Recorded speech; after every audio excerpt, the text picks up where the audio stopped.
Assalamualaikum warahmatullahi wabarakatuh. Pada kesempatan hari ini saya akan mencoba menjelaskan beberapa teori dan pendekatan dalam bimbingan dan konseling.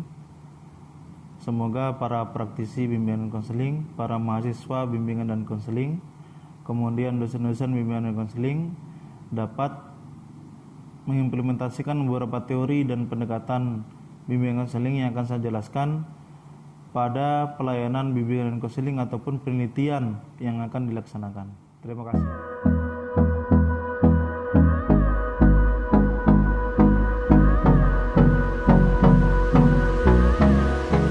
Baik, untuk kesempatan hari ini saya akan berusaha menjelaskan tentang teori dan pendekatan konseling dalam pelaksanaan bimbingan dan konseling di sekolah.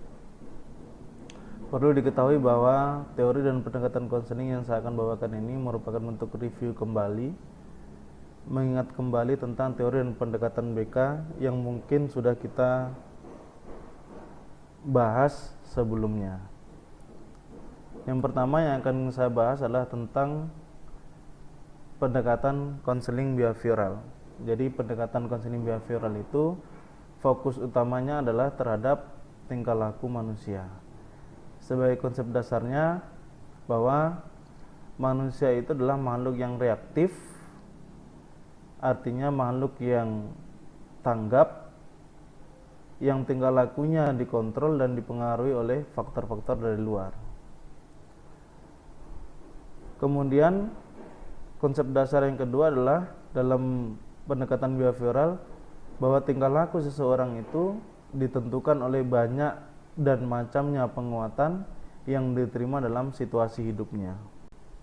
Tingkah laku manusia itu dipelajari ketika individu itu berinteraksi dengan lingkungan melalui proses pembelajaran. Jadi manusia itu bukanlah hasil dari dorongan yang tidak disadari, tapi melainkan manusia itu berbuat karena memang merupakan hasil dari belajar. Sehingga manusia itu dapat diubah dengan memanipulasi dan mengkreasi kondisi-kondisi pembentukan tingkah laku dengan mengacu pada stimulus-stimulus yang mereka dapatkan dari luar. Ini merupakan konsep dasar dari pendekatan konseling behavioral yang berpandangan bahwa sebenarnya manusia itu adalah manusia yang makhluk yang reaktif, yang cepat tanggap, yang tingkah lakunya itu mudah dikontrol, dipengaruhi oleh faktor-faktor dari luar. Sehingga stimulus dari luar itu dapat mempengaruhi, dapat betul-betul membuat manusia itu ataupun membuat dorongan terhadap manusia untuk berbuat sesuatu. Karena tingkah laku seseorang itu ditentukan oleh banyak dan macamnya penguatan yang diterima dalam situasi hidupnya. Ini adalah pandangan ataupun konsep dasar dari pendekatan konseling behavioral. Kalau asumsi tingkah laku yang bermasalah menurut pendekatan konseling behavioral itu berpendapat bahwa tingkah laku yang salah itu hakikatnya terbentuk dari cara belajar atau lingkungannya yang salah.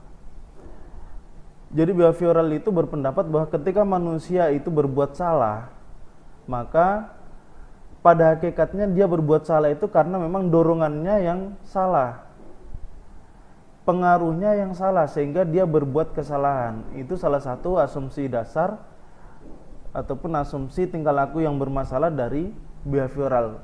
Pendapat dari behavioral itu seperti itu.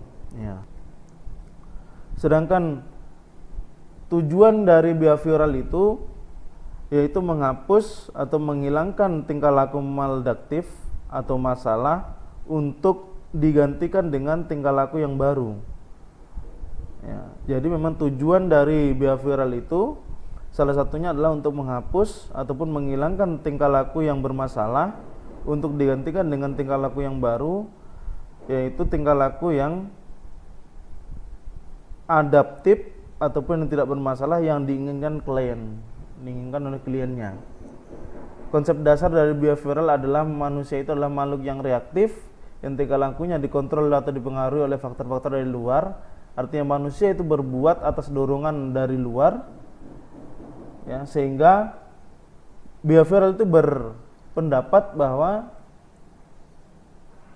ketika manusia itu berbuat salah ataupun tingkah laku manusia itu salah, maka yang menyebabkan salah itu adalah dari dorongan dari luar itu yang didapatkan karena bermasalah, ya. Itu ataupun dia terbentuk dari cara belajar atau lingkungan yang salah sehingga dia berbuat salah. Itu adalah pandangan behavioral, sehingga tujuan konseling dengan menggunakan teori behavioral atau pendekatan konseling behavioral itu adalah untuk menghapus atau menghilangkan tingkah laku yang maldatif atau masalah, tingkah laku yang bermasalah, untuk digantikan dengan tingkah laku yang baru, yaitu tingkah laku yang adaptif, yaitu tingkah laku yang tidak bermasalah yang diinginkan oleh klien. Itu salah satu tujuan dari pendekatan konseling behavioral. Sedangkan langkah-langkah pengimplementasian pendekatan konseling behavioral itu meliputi beberapa tahapan. Yang pertama tentu dalam melaksanakan ataupun mengimplementasikan teori behavioral ini, pendekatan konseling behavioral, seorang guru BK atau seorang konselor harus melaksanakan yang namanya asesmen. Karena asesmen ini merupakan langkah awal yang bertujuan untuk mengeksplorasi dinamika perkembangan kliennya. Dalam artian untuk mengungkapkan kesuksesan dan kegagalannya, kekuatan dan kelemahannya, pola hidup interpersonal, tingkah laku penyesuaian dan area masalahnya. Sehingga dengan asesmen ini membuka wawasan tentang diri seorang klien terhadap konselor. Ya, dengan asesmen ini yang dilakukan oleh konselor ataupun guru BK, maka guru BK akan mampu mengetahui tentang riwayat perilaku yang dimiliki oleh kliennya dengan melaksanakan asesmen ini. Setelah kita melaksanakan asesmen, maka tahapan berikutnya adalah kita harus melaksanakan yang namanya kontrak tujuan atau goal setting. Ya. Goal setting adalah merupakan kontrak tujuan, yaitu dengan langkah klien itu harus merumuskan tujuannya dengan asesmen itu. Kemudian selanjutnya goal settingnya adalah klien harus mampu merumuskan tujuan ataupun yang ingin dicapai dari proses konseling itu apa. Mau seperti apa klien itu tentang tujuan ataupun hasil yang ingin dicapai dari pelaksanaan konseling itu. Tentu dengan dibantu oleh konselor atau guru BK. Setelah goal setting selesai, maka teknik implementation atau implementasi teknik.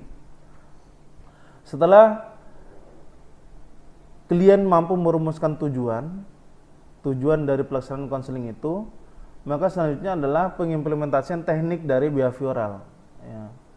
Teknik behavioral itu banyak yang bisa digunakan, nanti akan saya jelaskan di penjelasan berikutnya. Setelah goal setting sudah dirumuskan ataupun kontrak tujuan sudah dirumuskan, setelah itu baru pengimplementasian teknik yang ada dalam pendekatan konseling behavioral. Setelah teknik selesai, maka selanjutnya adalah evaluasi. Silakan nanti konselor itu mengevaluasi tentang teknik itu, apakah teknik itu betul-betul dapat mewujudkan goal setting yang sudah dirumuskan oleh kliennya atau tidak. Jangan sampai teknik yang digunakan itu mungkin menurut kita cocok, menurut kita memang sinkron dengan permasalahan yang dihadapi oleh kliennya, namun ternyata tidak berimbas apapun, tidak berimbas secara positif terhadap kliennya. Maka perlu yang diadakan evaluasi. Setelah evaluasi selesai, kemudian kita laksanakan yang terakhir itu adalah feedback.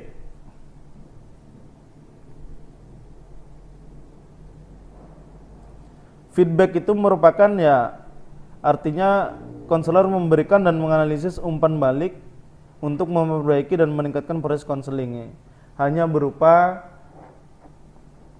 respon dari kliennya seperti apa dalam kegiatan itu.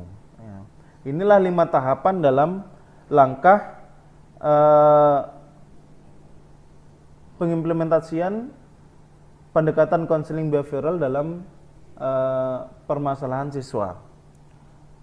Seperti yang saya jelaskan tadi bahwa ada beberapa teknik yang ada dalam konseling behavioral. Dalam beberapa teknik behavioral itu ada beberapa teknik. Yang pertama adalah latihan asertif bisa digunakan, desensitisasi sistematis, pengkondisian aversi, pembentukan tingkah laku model. Ya, ini adalah beberapa teknik yang mungkin bisa dilaksanakan dalam mendukung pelaksanaan proses konseling terhadap kliennya dengan menggunakan pendekatan konseling behavioral. Ya. Pendekatan yang kita gunakan dalam konseling itu adalah pendekatan behavioral, namun dengan menggunakan beberapa teknik, menggunakan salah satu dari sekian teknik yang ada dalam pendekatan behavioral. Inilah saya kira pendekatan konseling behavioral secara konsep dasar dan sebagainya, untuk memberikan wawasan kita tentang beberapa pendekatan yang akan mendukung terhadap pelaksanaan program kegiatan pelayanan konseling yang akan kita laksanakan, sehingga dalam kegiatan ini ataupun penjelasan yang saya paparkan paling tidak membantu memberikan referensi terhadap kita seorang praktisi untuk melaksanakan kegiatan pelayanan bimbingan dan konseling terutama di sekolah. Yang kedua yang ingin saya jelaskan adalah tentang pendekatan dan teknik konseling Gestalt. Ya. Sebagai konsep dasar dari pendekatan konseling Gestalt ini adalah bahwa manusia itu dalam kehidupannya selalu aktif sebagai suatu keseluruhan. Setiap individu memiliki kemampuan untuk menerima tanggung jawab pribadi, memiliki dorongan untuk mengembangkan kesadaran yang akan mengarahkan menuju terbentuknya integritas atau keutuhan pribadi. Jadi pendekatan konseling Gestalt ini berpandangan bahwa manusia itu kehidupannya selalu aktif sebagai suatu keseluruhan. Misalnya setiap individu itu bukan semata-mata merupakan penjumlahan dari bagian-bagian organ-organ seperti hati, jantung, otak dan sebagainya, tapi melainkan individu itu adalah merupakan suatu koordinasi semua bagian tersebut. Jadi individu itu bukan hanya sebagai hati, jantung, otak dan sebagainya, tapi melainkan individu itu merupakan suatu koordinasi semua bagian tersebut. Sehingga manusia aktif itu terdorong ke arah keseluruhan dan integrasi pemikiran, perasaan dan tingkah lakunya. Ini yang dimaksud sebagai manusia dalam kehidupannya selalu aktif sebagai suatu keseluruhan. Ini adalah pandangan dari Gestalt.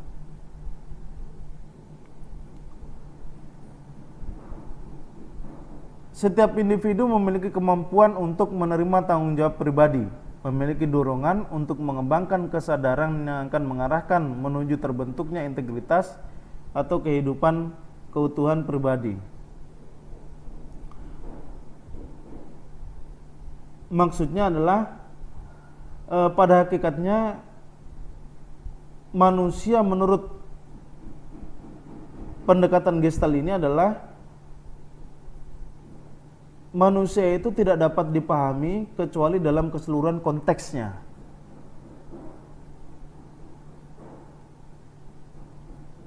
Jadi manusia itu merupakan bagian dari lingkungannya dan hanya dapat dipahami dalam kaitannya dengan lingkungan itu. Jadi manusia itu merupakan aktor, bukan reaktor. Ya. Manusia itu merupakan makhluk yang menjalankan, ya, bukan sang kreasi, bukan. Dan manusia itu berpotensi untuk menyadari sepenuhnya sensasi, emosi, persepsi dan pemikirannya, sehingga dapat memilih secara sadar dan bertanggung jawab, mampu mengatur dan mengarahkan hidupnya secara efektif. Itulah pandangan ataupun konsep dasar dari pendekatan konseling Gestalt. Jadi dalam hubungannya dengan perjalanan kehidupan manusia, pendekatan konseling Gestalt ini memandang bahwa tidak ada yang ada kecuali sekarang. Memang agak membingungkan bahwa tidak ada yang ada kecuali sekarang. Artinya masa lalu itu telah pergi dan masa depan belum dijalani. Oleh karena itu, yang menentukan kehidupan manusia adalah masa sekarang. Ya, itu yang dimaksud dengan ada kecuali sekarang. Sedangkan Gestalt berpendapat tentang asumsi tingkah laku yang bermasalah itu, jadi ketika terjadi pertentangan antara keberadaan sosial dan biologis, itu merupakan asumsi tingkah laku yang bermasalah menurut Gestalt. Ketidakmampuan individu mengintegrasikan pikiran, perasaan, dan tingkah lakunya itu juga merupakan asumsi tingkah laku yang bermasalah menurut Gestalt.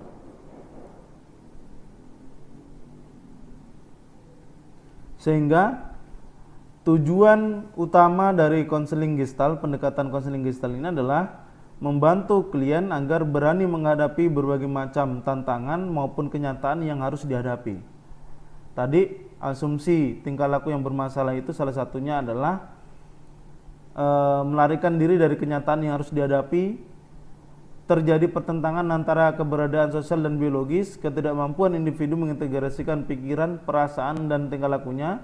Maka sebagai tujuan utama konseling Gestalt itu adalah membantu klien agar berani menghadapi berbagai macam tantangan maupun kenyataan yang harus dihadapi. Ya. Jadi tujuan ini mengandung makna bahwa klien haruslah dapat berubah dari ketergantungan terhadap lingkungan ataupun orang lain menjadi percaya pada diri, dapat berbuat lebih banyak untuk meningkatkan kebermaknaan hidupnya. Ini yang menjadi poin besarnya terhadap pendekatan konseling Gestalt. Gestalt berpendapat ataupun kesimpulan besarnya adalah manusia dalam kehidupannya selalu aktif sebagai keseluruhan. Kemudian Gestalt mempunyai asumsi tingkah laku yang bermasalah itu salah satunya adalah ketidakmampuan dalam mengintegrasikan pikiran, perasaan, dan tingkah lakunya, melarikan diri dari kenyataan yang harus dihadapi. Itu adalah asumsi dari Gestalt tingkah laku yang bermasalah. Maka tujuan utama konseling Gestalt adalah membantu klien agar berani menghadapi berbagai macam tantangan maupun kenyataan yang harus dihadapi. Ya, artinya klien harus betul-betul dapat berubah dari ketergantungan terhadap lingkungan atau ketergantungan terhadap orang lain menjadi percaya pada diri, dapat berbuat lebih banyak untuk meningkatkan kemampuan kebermaknaan hidupnya. Adapun teknik-teknik yang mungkin dapat dilaksanakan dengan pendekatan konseling Gestalt itu ada beberapa poin. Bisa kita menggunakan permainan dialog, bisa menggunakan latihan saya bertanggung jawab, bisa menggunakan bermain proyeksi, bisa menggunakan teknik pembalikan, bisa menggunakan teknik tetap dengan perasaan. Ini adalah beberapa teknik yang pada intinya adalah untuk menguatkan kepada diri klien bahwa diri klien itu mempunyai kekuatan untuk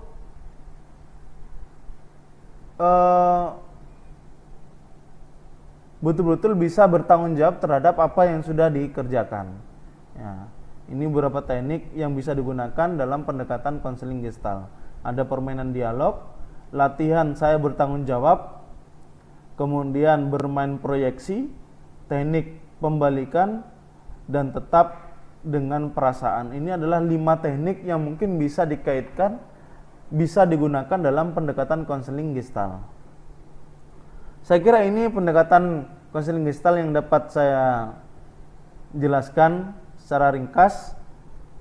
Kemudian selanjutnya adalah tentang pendekatan konseling psikoanalisis. Jadi pendekatan konseling psikoanalisis ini adalah konsep dasarnya adalah manusia itu cenderung pesimistik, deterministik, mekanistik, dan reduksionistik. Jadi kalau manusia cenderung pesimistik itu dapat diartikan sebagai manusia itu cenderung gampang putus asa. Artinya lawan kata dari optimistik. Ya. Manusia itu cenderung atau sering dalam berbuat sesuatu itu selalu pesimis, tidak pede dalam menjalankan apa yang akan dikerjakan. Sedangkan dalam deterministik ini, manusia meyakini bahwa filosofis ataupun meyakini bahwa semua peristiwa itu terjadi sebagai akibat dari adanya beberapa keharusan dan karenanya tidak terelakkan. Sedangkan manusia cenderung mekanistik adalah psikoanalisis itu memandang bahwa manusia itu ataupun bahwa perkembangan manusia itu sebagai serangkaian respon pasif dan dapat diramalkan untuk rangsangan. Artinya manusia itu seperti mesin yang bereaksi terhadap masukan lingkungannya. Ya. Sedangkan manusia yang cenderung reduksionistik ini dapat diartikan adalah sebagai pendekatan untuk memahami sifat dasar hal-hal yang kompleks dengan menyederhanakannya ke dalam interaksi dari bagian-bagiannya atau membuat suatu hal menjadi lebih sederhana atau lebih mendasar. Jadi psikoanalisis ini berpendapat bahwa pada hakikatnya semua kejadian psikis itu ditentukan oleh kejadian psikis sebelumnya. Apa yang dilakukan sekarang itu adalah akibat ataupun ditentukan oleh kejadian-kejadian sebelumnya. Jadi memang psikoanalisis ini pada dasarnya pendekatan ini itu didasari oleh ataupun dipelopori oleh teorinya Freud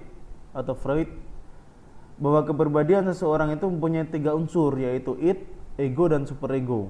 Ya. Id itu adalah di bawah sadar seseorang, kemudian ego itu di ambang batas, kemudian di superego itu adalah tingkat kesadaran manusia. Sehingga yang menjadi tujuan konseling dari psikoanalisis adalah untuk menolong individu mendapatkan pengertian yang terus-menerus daripada mekanisme penyelesaian diri mereka sendiri.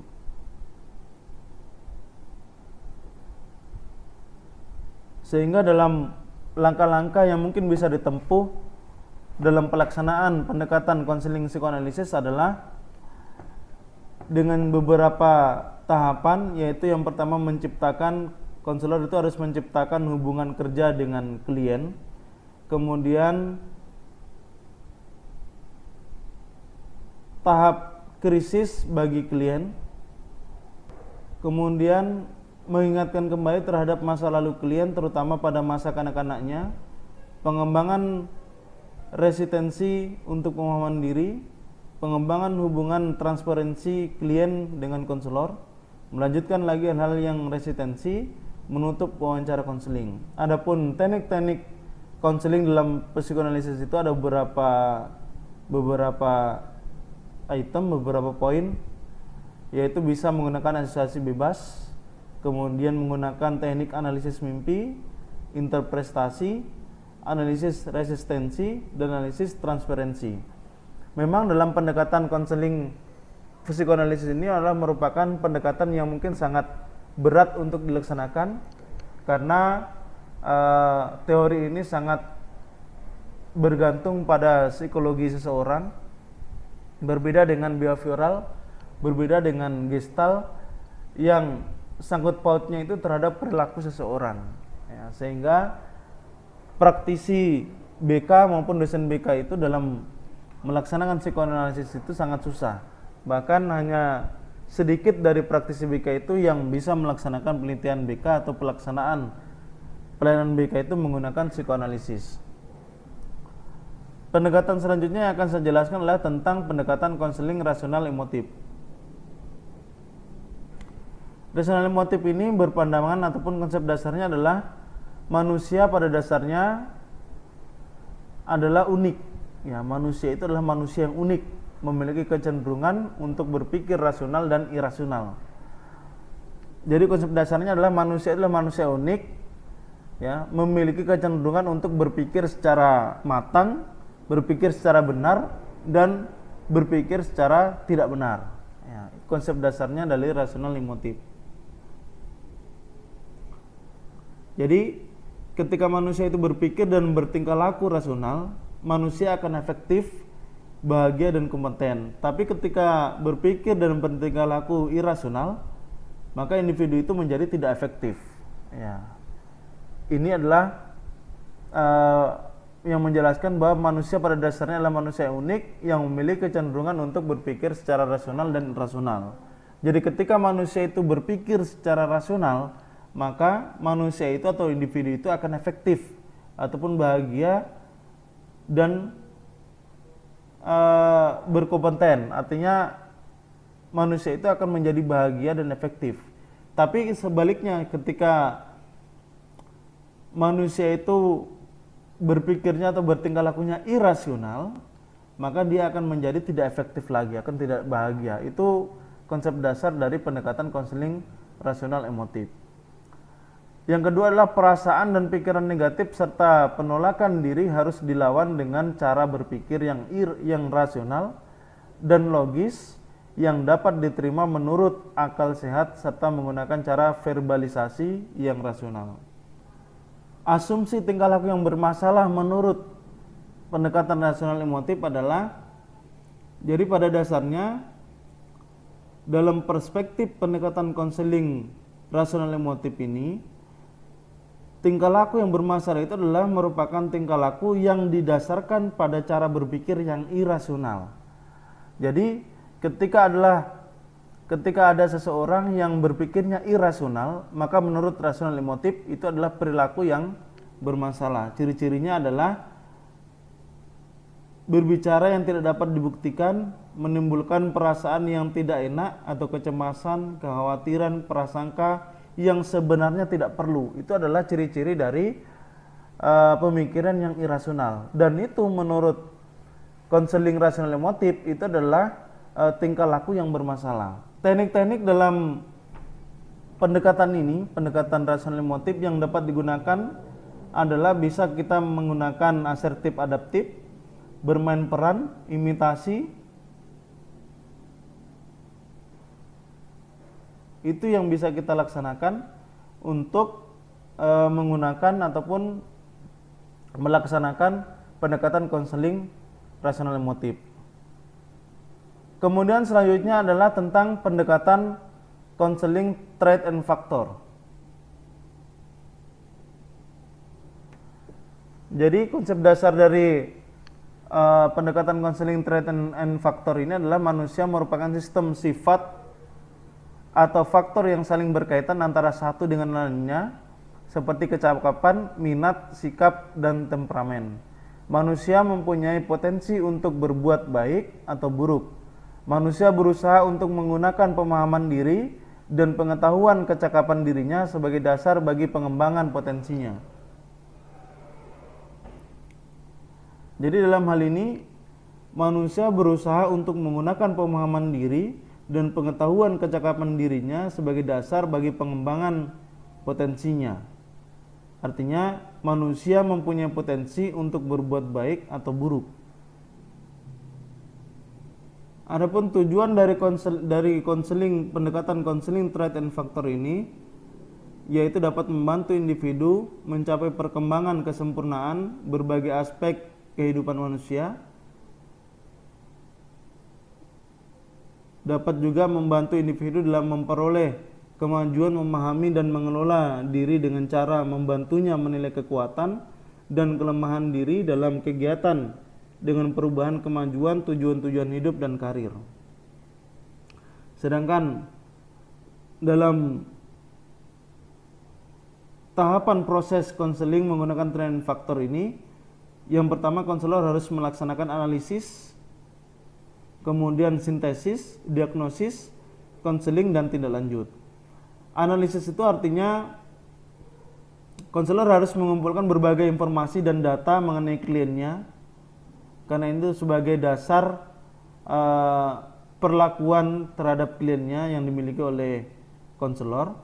Kemudian setelah itu adalah disintesis, yaitu merangkum dan mengatur data hasil analisis yang sedemikian rupa sehingga menunjukkan bakat klien.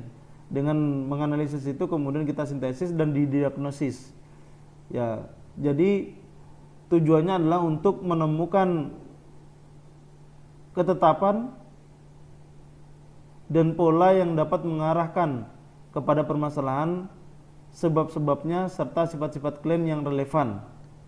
Sedangkan konseling ini merupakan hubungan membantu klien untuk menemukan sumber diri sendiri maupun sumber dari luar dirinya dalam upaya mencapai perkembangan dan penyesuaian optimal sesuai dengan kemampuannya. Selanjutnya adalah tindak lanjut. Ya. Jadi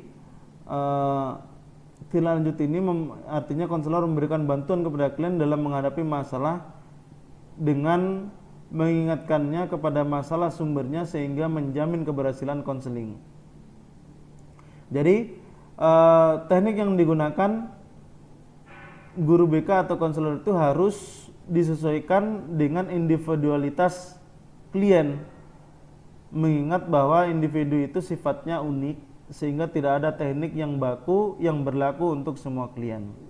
Harus betul-betul dibedakan apakah teknik yang digunakan ini bisa diterapkan terhadap klien tertentu atau tidak. Sedangkan teknik yang bisa kita gunakan dalam pendekatan konseling trend faktor adalah bisa kita menggunakan attending, kemudian mengundang pembicaraan terbuka, terus paraprase, refleksi perasaan, atau meringkas. Ya, ini beberapa teknik yang bisa kita gunakan dalam melaksanakan teori N faktor. Saya kira ini refleksi ataupun pemaparan review kembali tentang beberapa teknik dan pendekatan konseling yang mungkin dapat membantu Anda, walaupun tidak penjelasan yang saya paparkan tidak terlalu sempurna, tapi paling tidak mengingatkan kita tentang beberapa teori ataupun pendekatan yang dapat kita jadikan referensi dalam menjalankan tugas kita sebagai guru BK atau praktisi BK untuk mengimplementasikan pelayanan bimbingan konseling itu dengan menggunakan beberapa teknik. Tentu juga untuk beberapa dosen yang akan melaksanakan penelitian dengan menggunakan beberapa teknik, ini juga bisa menjadi suatu referensi dapat kita jadikan sebagai kajian-kajian untuk pelaksanaan penelitian kita. Kepada mahasiswa pun juga seperti itu. Silahkan Anda simak video ini secara full yang bisa Anda jadikan sebagai referensi Anda untuk melaksanakan ataupun untuk melaksanakan penelitian sebagai bentuk tugas akhir Anda.